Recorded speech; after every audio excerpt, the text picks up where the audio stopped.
Hi everyone, this is Anjali. Welcome to the channel. So आप लोग बार बार मुझसे कह रहे थे कि मैम लास्ट डे की स्ट्रैटेजी बता दो।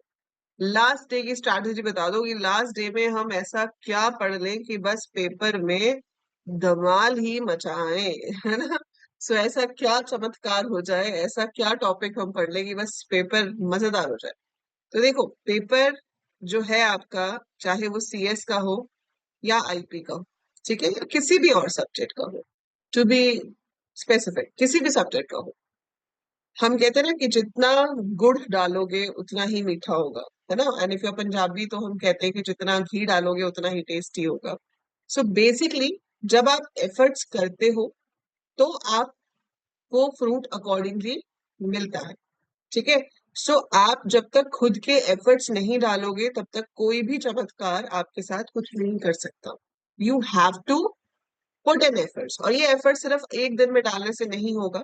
आपने अगर थ्रू आउट थोड़ा थोड़ा भी पढ़ा है, कुछ भी पढ़ा है, सो ऑब्वियसली वो सारे एफर्ट्स अब आपको पे बैक करेंगे।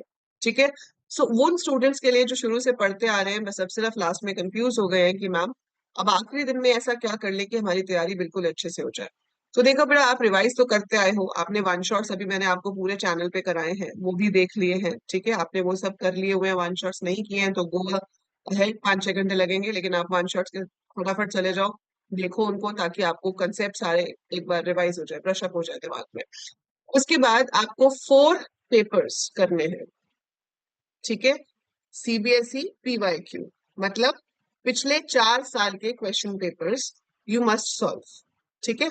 सिमिलर वे पिछले 4 साल के जो सैंपल पेपर्स सीबीएसई आपको देती है ऑन दी सीबीएसई साइट। ठीक है? आपको हर साल सैंपल पेपर मिलता है, उसके साथ उसकी मार्किंग स्कीम भी मिलती है cbseacademic.nic.in पे। वो वहां पर है, वहां से आप डाउनलोड कर सकते हो, पेपर भी मार्किंग स्कीम भी। सो अपना आप आंसर्स चेक करो कि आपके क्या आंसर्स है, मार्किंग स्कीम के क्या आंसर्स है, तो it will give you a better vision कि कितना आंसर लिखने पे कितने मार्क्स मिलते हैं। ठीक है? क्योंकि मार्किंग स्कीम अब जो चेकिंग होती है वो सब मार्किंग स्कीम के बेसिस पे होती है। तो मार्किंग स्कीम में लिखा आधा नंबर दो तो आधा नंबर देंगे, मार्किंग स्कीम में लिखा 1 नंबर दो तो 1 नंबर देंगे। सो वो मार्किंग स्कीम से आपको ये भी आइडिया हो जाएगा कि अगर आप आधा आंसर लिख के आते हो तो आपको कितने मार्क्स मिल सकते हैं। सो आप यहाँ से 4 सैंपल पेपर्स अपने निकालो और वो 4 सैंपल पेपर सॉल्व करो, उनको उनकी मार्किंग स्कीम से मैच करो। ये 4 पेपर्स की टेंशन आपको लेने की जरूरत नहीं है, मैं आपको लाइव सॉल्व करवा रही हूँ। ठीक है? 2024 का पेपर अपलोडेड है, 2023 हमने आज ही डिस्कस किया है, और कल हम 22 और 21 का भी कर लेंगे, सीएस का भी और आईपी का भी। So these papers you are getting it solve here, और उसके सॉल्यूशन वाली पीडीएफ भी उसके बाद आपके साथ शेयर की जा रही है। ठीक है? सो ये 4 पेपर, ये 4 पेपर, इससे आपको काफी हद तक आइडिया हो जाएगा कि पेपर कैसा आता है, कैसे क्वेश्चंस आते हैं। पढ़ आप ऑलरेडी चुके हो, सो ये आपकी तैयारी को एक फर्म पैकेजिंग दे देगा कि हाँ, नाउ यू फील कॉन्फिडेंट। और पेपर हमेशा आपको बड़े ही ध्यान से करना है, काम माइंड से। अगर आपको पेपर, क्वेश्चन पेपर रीड करते ही लगता है कि मुश्किल है, तो घबराना नहीं है, क्योंकि मुश्किल सारा पेपर नहीं होता कभी भी। ठीक है? कभी भी पूरा क्वेश्चन पेपर मुश्किल नहीं होता। आपका 70 नंबर का पेपर होगा, उसमें से 5 नंबर के शायद क्वेश्चन ऐसे होंगे जो आपको समझ नहीं आ रहे होंगे कि ये क्या होगा। वो भी मैं ज्यादा बोल रही हूँ। पर मान लो अगर 5 नंबर के भी क्वेश्चन ऐसे हैं जो आपको देख के लग रहा है कि ये तो मुझे आता ही नहीं है, ये क्या आ गया, ये तो मैंने पढ़ा ही नहीं था, तो वो 5 नंबर की टेंशन को इतना बड़ा नहीं करना है कि जो पहले 65 का आता है वो भूल जाओ या उसमें गलत कर दो। ठीक है? तो 65 का इजी ही होगा, तो उसको आप अच्छे से करो और फिर कोशिश करो ये 5 का भी हो जाएगा। ठीक है?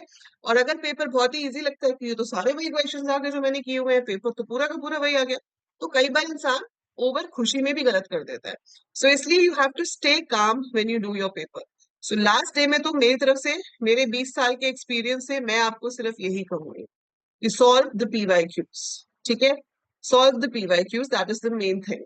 ठीक है? और जो बच्चे ये पूछ रहे हैं कि मैम पास होना है, पास कैसे हो, तो बेटा आप अगर सीएस के हो या आईपी के हो, आपको पास कराने के लिए जो चीज हेल्प करेगी वो होगी computer network. Case study question 5 number का होता है, सेम ही क्वेश्चन आता है हर बार।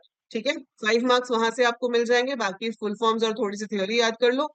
आईपी वालों के लिए सोसाइटल इम्पैक्ट भी है 10 नंबर का, तो उनको तो 20 20 नंबर वहां से मिल रहे हैं। ठीक है? तो आईपी के लिए पास होना ज्यादा इजी है, क्योंकि 10 10 और 25 नंबर का एसक्यूएल, 45 मार्क्स आपके यहाँ से, आप उसमें से 30 आराम से ला सकते हो। सीएस वाले स्टूडेंट्स के लिए थोड़ा सा डिफिकल्ट है, क्योंकि आपको यहाँ पे नेटवर्किंग और एसक्यूएल मिलाकर 30 मार्क्स बन रहे हैं. So you will be doing that.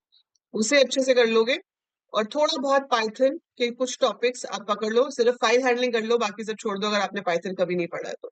Just go for file handling and that will help you to at least pass the exam. ये मैं उनके लिए बोल रही हूँ जिनका पास होना मुश्किल हो रहा है. Just for them.